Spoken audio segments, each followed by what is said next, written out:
इस कार्यक्रम के प्रायोजक कृषि एवं किसान कल्याण मंत्रालय एवं कृषि सहकारिता एवं किसान कल्याण विभाग।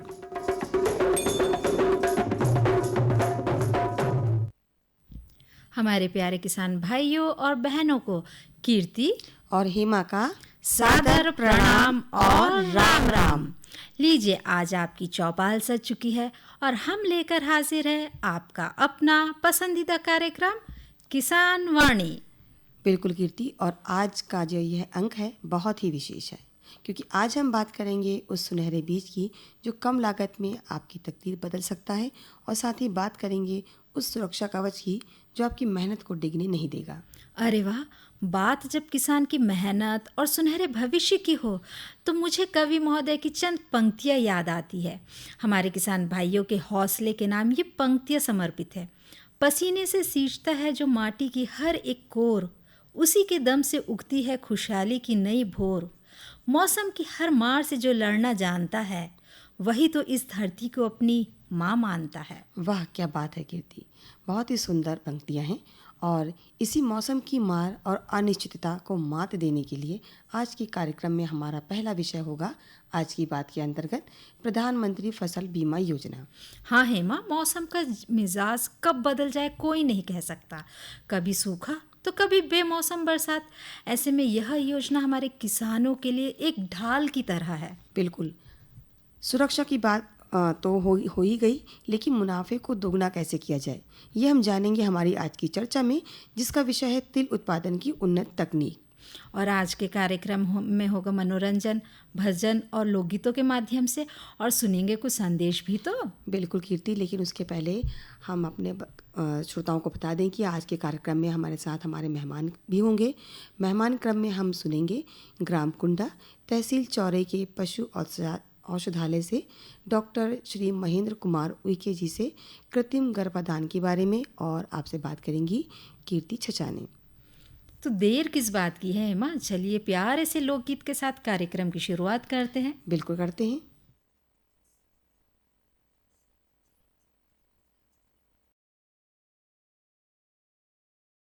श्रोताओं, अभी आपने सुना रामकिशोर सूर्यवंशी की आवाज़ में ये लोकगीत, और आइए अब हम जुड़ते हैं हमारी आज की बात से, जिसका विषय है प्रधानमंत्री फसल बीमा योजना। हाँ हेमा, इस योजना के बारे में हमारे बहुत से किसान भाई जानते तो हैं, लेकिन कई बार जानकारी के अभाव में इसका पूरा लाभ नहीं उठा पाते। बिल्कुल कीर्ति, इस योजना का सबसे बड़ा फ़ायदा तो ये है कि इसमें किसानों के लिए प्रीमियम की दरें बहुत ही कम रखी गई हैं। अगर हमारे किसान भाई खरीफ की फसल बोते हैं तो उन्हें कुल राशि का 2% प्रीमियम देना होता है, और रबी की फसल के लिए यह दर और भी कम है, 1.5% है। बाकी का जितना भी मोटा प्रीमियम होता है वे सरकार खुद भरती है। अरे वाह, यानी नाम मात्र के खर्च पर पूरी फसल सुरक्षित।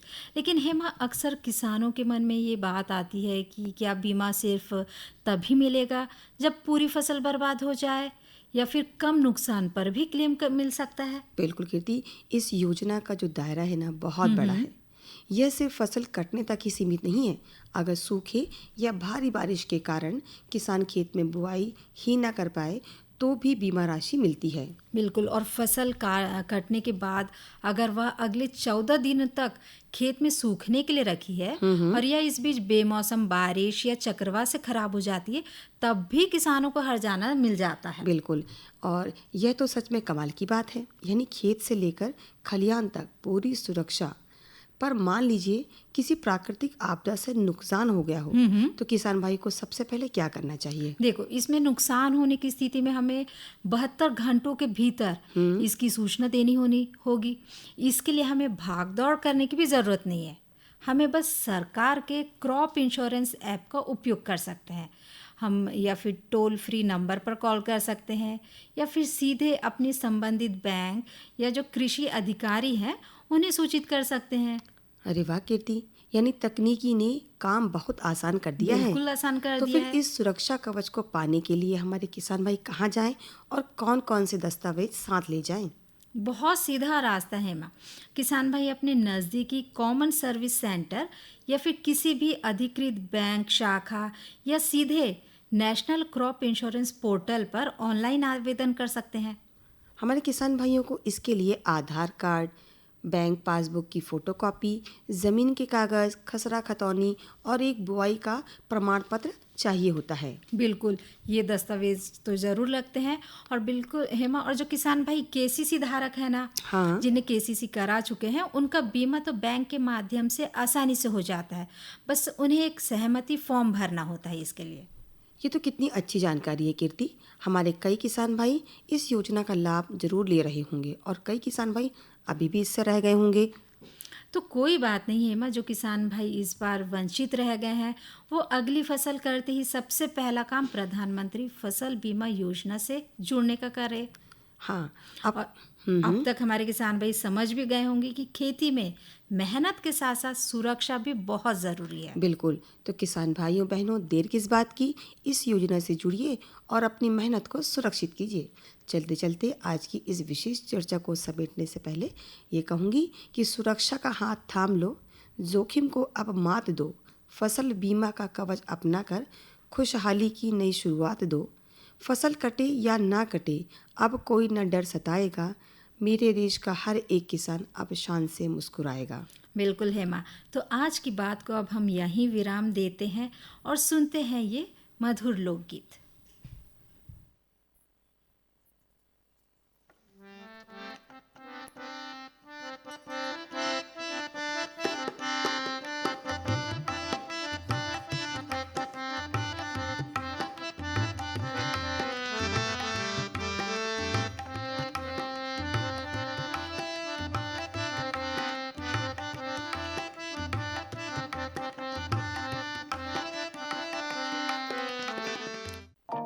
किसानों की आमदनी में वृद्धि और उनके जीवन में खुशहाली, यही है संकल्प जिसे साकार करने के लिए मिशन मोड में कार्य कर रही है भारत सरकार। इसी दिशा में एक ठोस कदम है ई समृद्धि पोर्टल, जिसे नेफेड ने बनाया है।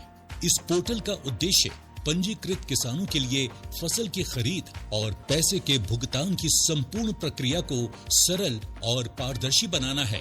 पोर्टल पर पंजीकरण की प्रक्रिया बेहद आसान है। किसान अपने मोबाइल या कंप्यूटर से ई समृद्धि वेबसाइट या ऐप पर जाकर पंजीकरण कर सकते हैं। पैक्स और एफपीओ के माध्यम से भी पंजीकरण किया जा सकता है। ई समृद्धि पोर्टल पर फार्मर रजिस्ट्रेशन पर क्लिक करें और अपने विवरण और आधार नंबर के साथ पोर्टल पर रजिस्टर करें। ये क्यूआर कोड स्कैन करके भी किसान अपना पंजीकरण कर सकते हैं। रजिस्ट्रेशन के उपरांत किसान अपनी उपज को एमएसपी पर नेफेड के माध्यम से बेच सकते हैं और यदि बाजार मूल्य अधिक है तो बाजार में भी बेच सकते हैं। यानी तूर, मसूर और उड़द की एमएसपी पर खरीदी की 100% गारंटी देता है नेफेड। नेफेड द्वारा पैसे का भुगतान नेफेड अकाउंट से सीधा किसान के खाते में किया जाता है। इस प्रक्रिया में नेफेड और किसान के बीच कोई अन्य मध्य एजेंसी नहीं होती है। किसान इस पोर्टल के माध्यम से सरकार द्वारा किसानों के लिए चलाई जा रही कई योजनाओं का लाभ ले सकते हैं। नेफेड से पंजीकृत किसानों को मिलता है फसल के सही दाम पर बिक्री का भरोसा। अगर आप किसान हैं तो आप भी ई समृद्धि पोर्टल का लाभ ले सकते हैं। पंजीकरण कराओ, फसल का उचित मूल्य पाओ। कृपया दिए गए क्यूआर कोड को स्कैन करके पंजीकरण कराएं। श्रोताओं, संदेश के पहले आपने सुना सीमा शुक्ला की आवाज़ में देवी गीत। और आइए अब हम जुड़ते हैं आज के मेहमान क्रम से। आज के मेहमान क्रम में ग्राम कुंडा, तहसील चौरई के पशु औषधालय से डॉक्टर महेंद्र कुमार उइके से कृत्रिम गर्भाधान के विषय में बातचीत करेंगी कीर्ति छचाने। आइए जुड़ते हैं मेहमान क्रम से। आज हम आपको मिलवा रहे हैं ग्राम कुंडा, तहसील चौरई के पशु औषधालय से डॉक्टर महेंद्र कुमार उइके जी। नमस्कार सर जी, आपका बहुत बहुत स्वागत है हमारे किसान वाणी की चौपाल में। नमस्कार मैडम जी, नमस्कार। डॉक्टर साहब, हम आपसे सबसे पहले ये जानना चाह रहे हैं कि ये कृत्रिम गर्भाधान क्या होता है? कृत्रिम गर्भाधान एक वैज्ञानिक तकनीकी है जिससे पशुपालक को बहुत फ़ायदा होता है। इसे कराना चाहिए। उसके लिए उनको जानकारी होना चाहिए कि हमें गायों में, भैंसों में जो कृत्रिम गर्भाधान हम लोग करवाते हैं उससे हमको क्या फ़ायदा भविष्य में मिल सकता है। तो जैसा कि हम देखते हैं कि ये एक वैज्ञानिक तकनीकी है जिसमें नर पशु से शुक्राणु को निकालकर मादा पशु के प्रजनन अंग में डाला जाता है ताकि वह गर्भवती हो सके। यह एक वैज्ञानिक प्रजनन तकनीक है जो पशुपालक में इस्तेमाल होती है, खासकर डेयरी के मवेशियों में या फिर घरों में जो छोटी मोटी डेयरी पशुपालक बनाते हैं उसमें भी उनको करवाकर उसका फ़ायदा ये ले सकते हैं।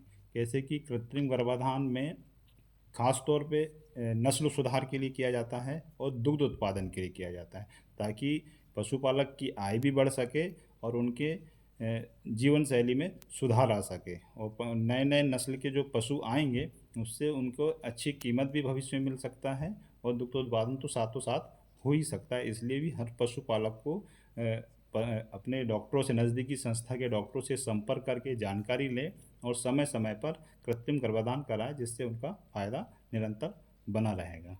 डॉक्टर साहब, ये गर्भाधान का उचित समय कब रहता है? गर्भाधान का उचित समय तो सबसे पहले पशुपालक को ध्यान देना पड़ेगा कि हमारा पशु गर्मी में कब आ रहा है। गर्मी में आने के लक्षण सबसे पहले उसको पता होना चाहिए कि हमारी गाय जो या भैंस जो है हीट में आती है तो उसके क्या लक्षण दिखते हैं। तो सबसे पहले तो ये है कि वो झीरी डालती, झीरी बोले तो एक सफ़ेद स्राव आता है जो गर्मी के समय में वो स्राव आता है तो उसको पहचान होना चाहिए। या बार बार पेशाब भी करती है गाय भैंस या फिर दूसरे जानवरों पे मूवमेंट करती है और चंचलपन आ जाता है जिससे हमको समझ में आता है कि हमारी गाय या भैंस गर्मी में है। तब अपने नज़दीकी डॉक्टर से संपर्क करके उसको कम से कम शुरुआत के हीट में तो नहीं कराना चाहिए, कैसे कि इनका लगभग 3 पहर होता है, 8-8 घंटे का 3 पहर होता है। लेकिन जनरली हम लोग सलाह देते हैं कि कम से कम 12 से 18 घंटे के बीच में हमको कृत्रिम गर्भाधान कराना चाहिए ताकि हमारा पशु गर्भित हो सके। कैसे कि इसमें ये कृत्रिम विधि है, इसमें कभी कभी हमको सफलता नहीं मिल पाती, इसलिए पशुपालक को भी ध्यान रखना पड़ेगा कि वो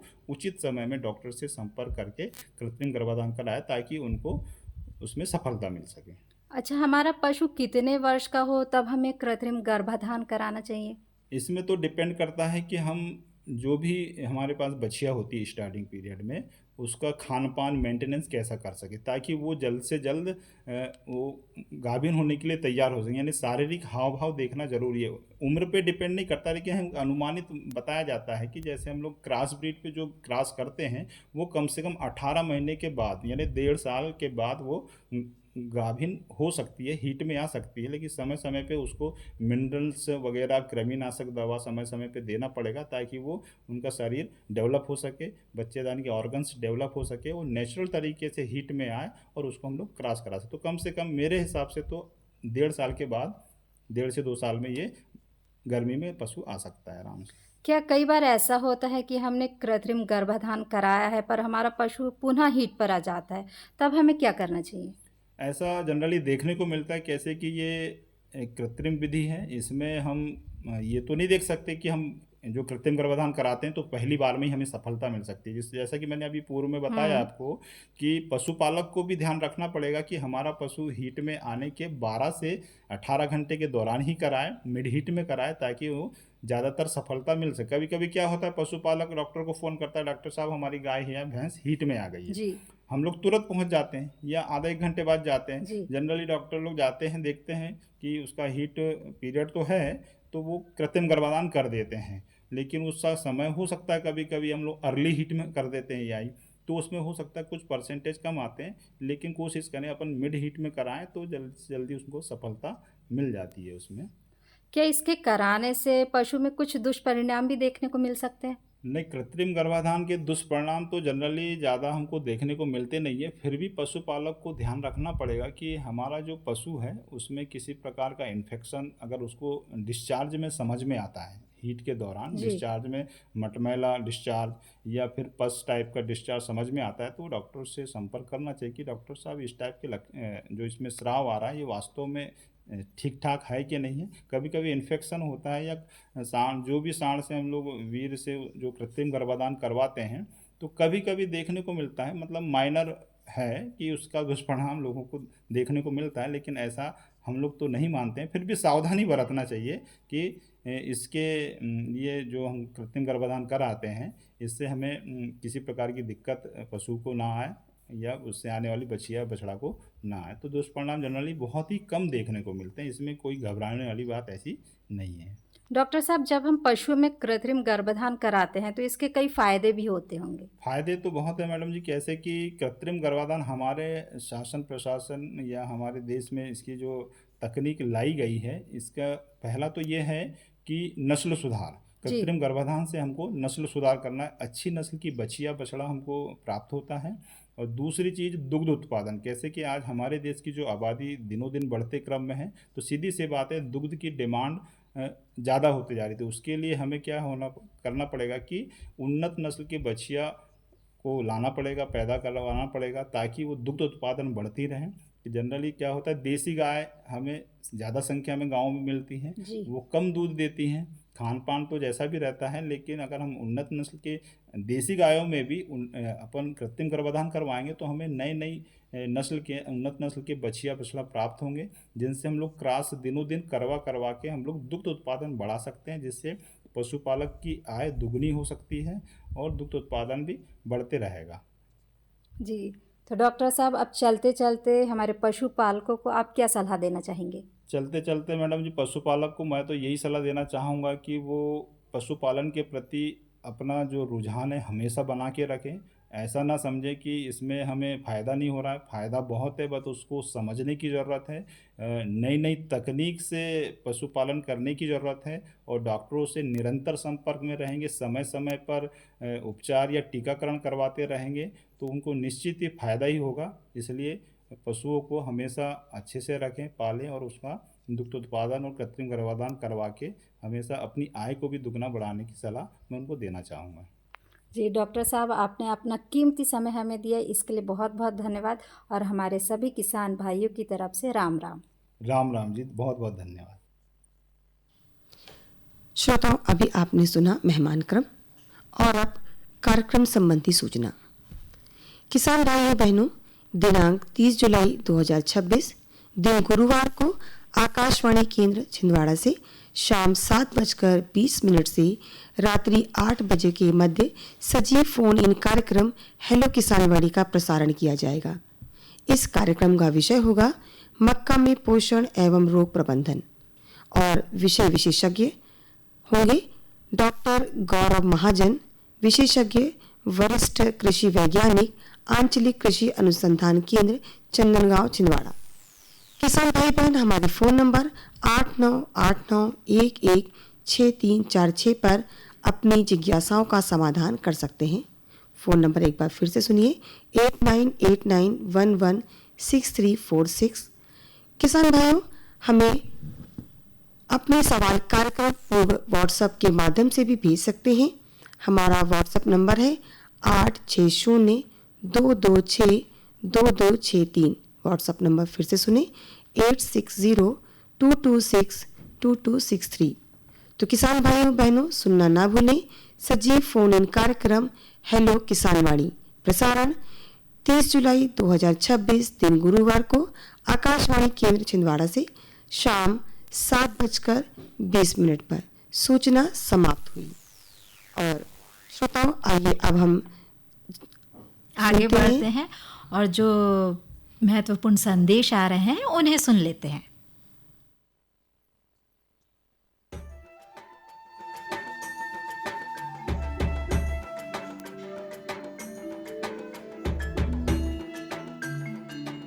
मैंने 2015-16 से ऑयल पाम की खेती की है और इससे पर्यावरण को कुछ नुकसान है ही नहीं।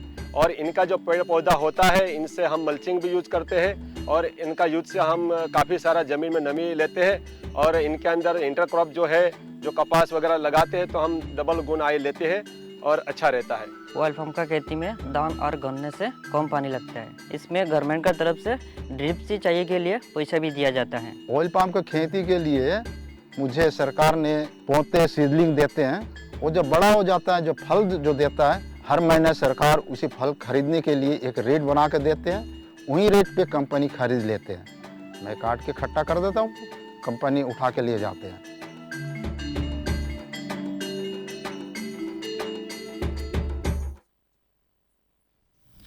श्रोता, संदेश के बाद चलिए अब शुरू करते हैं अपनी आज की चर्चा, जिसका विषय आपको एक बार फिर से बता देते हैं, जो है तिल उत्पादन की उन्नत तकनीक। बिल्कुल।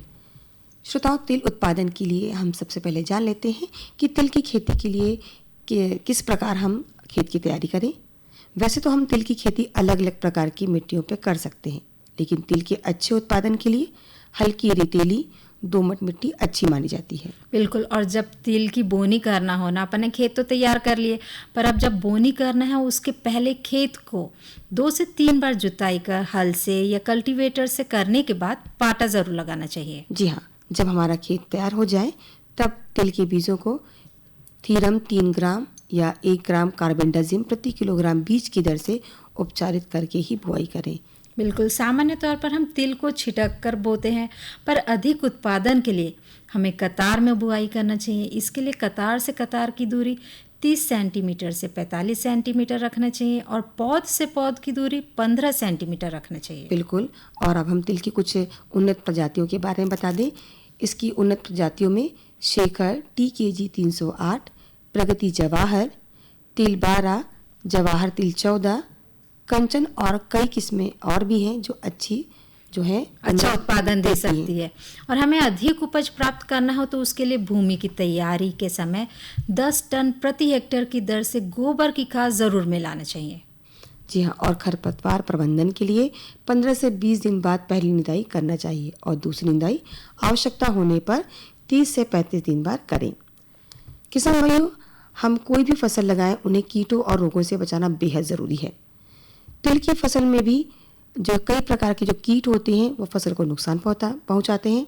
इनमें पत्ती मोड़क और फली भेदक कीट जो फसल के प्रारंभ में इल्लियाँ जो होती हैं पत्तियों के अंदर रहकर फसल को खाती हैं और अंतिम अवस्था में फूलों का भीतरी भाग भी खाकर फसल को नुकसान पहुंचाती हैं। बिल्कुल। जो ये कीट है इनकी रोकथाम के लिए ना हमें प्रोफेनोफास 50 सीसी 1 लीटर प्रति हेक्टेयर या फिर क्योनोलफॉस 1 लीटर प्रति हेक्टेयर पानी में घोल बनाकर छिड़काव करना बिल्कुल। चाहिए। और अब हम बात करते हैं गॉल फ्लाई कीट की, जिसके कारण जो फूल है उसमें गांठ बन जाती है, जो गांठ में बदल जाते हैं जो फसलों को नुकसान पहुंचाते हैं। इसकी रोकथाम के लिए 0.3% डाइमेथेट 30 EC या इमिडाक्लोप्रिड 17.8 SL प्रति 125 मिलीलीटर प्रति हेक्टेयर 650 लीटर पानी में घोल बनाकर छिड़काव करें। बिल्कुल। तिल हॉक मौत इल्लिया जो पौधे की पत्तियां खा जाती हैं, इनसे बचाव के लिए हम 20 EC 1 लीटर प्रति हेक्टेयर की दर से 650 लीटर पानी के साथ घोल बनाकर अगर छिड़काव करें ना तो इन इल्लियों से हम बचा सकते हैं अपनी फसल को। और हमने कीटों से फसल को किस प्रकार से बचाव करें वह तो जान लिए है हेमा, और अब फसल को रोगों से कैसे बचाएं वो जानते हैं। बिल्कुल। इसमें हम सबसे पहले बात करते हैं फाइटोपथेरा अंगमारी फाइलोपथेरा रोग, जिसके कारण तनों और पत्तियों में धब्बे पड़ जाते हैं। पहले तो ये धब्बे भूरे रंग के और बाद में काले रंग के दिखाई देते हैं। बिल्कुल। जिस प्रकार ये तनों में जो धब्बे पड़ जाते हैं ना भूरे और काले रंग के, उसी प्रकार से पत्तियां जो है उनमें भी धब्बे पड़ जाते हैं भूरे और काले रंग के, जो झुलसा देते हैं पत्तियों को। हाँ। जो ये तने हैं इनको झुलसा देते हैं और जड़ भी सड़ जाती। तो इस रोग से बचाव के लिए ना हमें रिडोमिल 2.5 ग्राम प्रति लीटर पानी में घोलकर 10-10 दिन के अंतराल पर छिड़काव जरूर करना चाहिए। बिल्कुल। और इसी प्रकार का एक और रोग है जो पत्तियों में लगता है, जिसमें पत्तियों पर भूरे रंग के धब्बे आ जाते हैं और ये पत्तियां बाद में सड़ने लगती हैं, जिसे हम अल्टरनेरिया पत्ती के धब्बा रोग कहते हैं। बिल्कुल। तो इस रोग से बचाव के लिए हम मैनकोजेब 0.2 प्रति लीटर दवा का पानी में घोल बनाकर छिड़काव कर सकते हैं। बिल्कुल। और अब हम बात करते हैं कटाई की। तो तिल फसल की कटाई तब करना चाहिए जब अधिकतर फलियां भूरी हो जाएं। कटाई के बाद फसलों को कट्टे बनाकर रख लें और सूख जाने पर इसकी कूट कर गहाई करके इसका दाना निकाल लें। बिल्कुल। तो भाइयों, ये थी हमारी आज की चर्चा तिल की उत्पादन की उन्नत तकनीक पर। बिल्कुल। और अब मनोरंजन से जुड़ते हैं। बिल्कुल। और सुनते हैं सुधा मिश्रा की आवाज़ में ये गीत।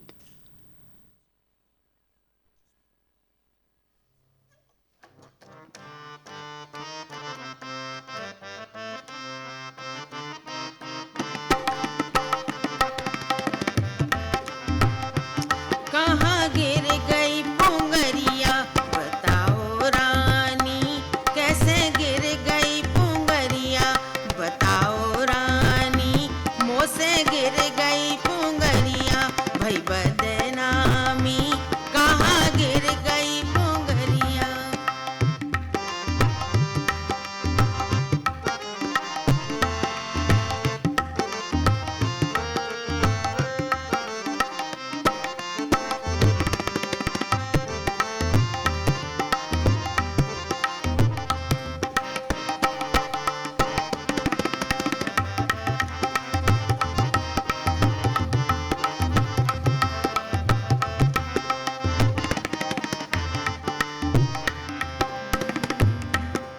नाक पकड़ दो हाथ से गिन डुबकी दई साथ, नाक पकड़ दो हाथ से गिन डुबकी दई साथ। संग काहू के ना गई बरे आज की बात, संग काहू के ना गई बरे आज की बात। कहाँ गिर गई पुंगरिया भई बदनामी, ऐसी गिर गई पुंगरिया भई बदनामी। मोसे गिर गई पुंगरिया भई बदनामी, मोसे गिर गई पुंगरिया।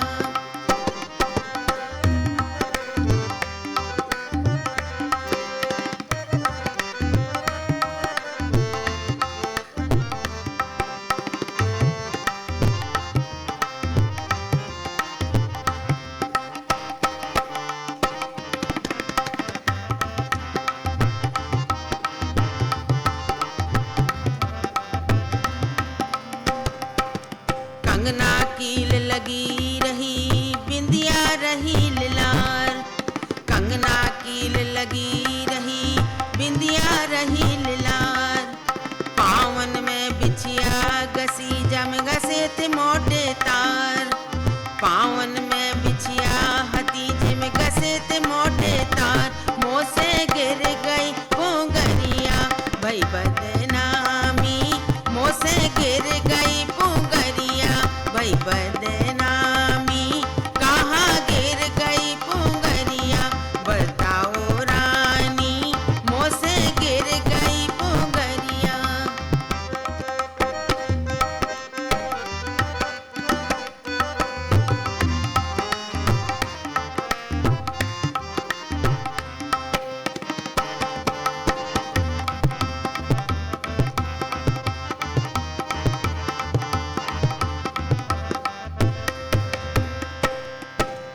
लाल गाल तुर परे हते कजरा छपो कपोल, लाल गाल तुर परे हते कजरा छपो कपोल।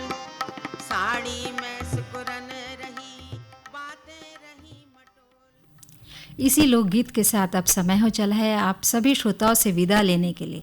तो कहते हैं कीर्ति बहन और हेमा बहन की राम राम, जय जवान जय किसान। गिर गई पुंगरिया भई बदनामी, कहाँ गिर।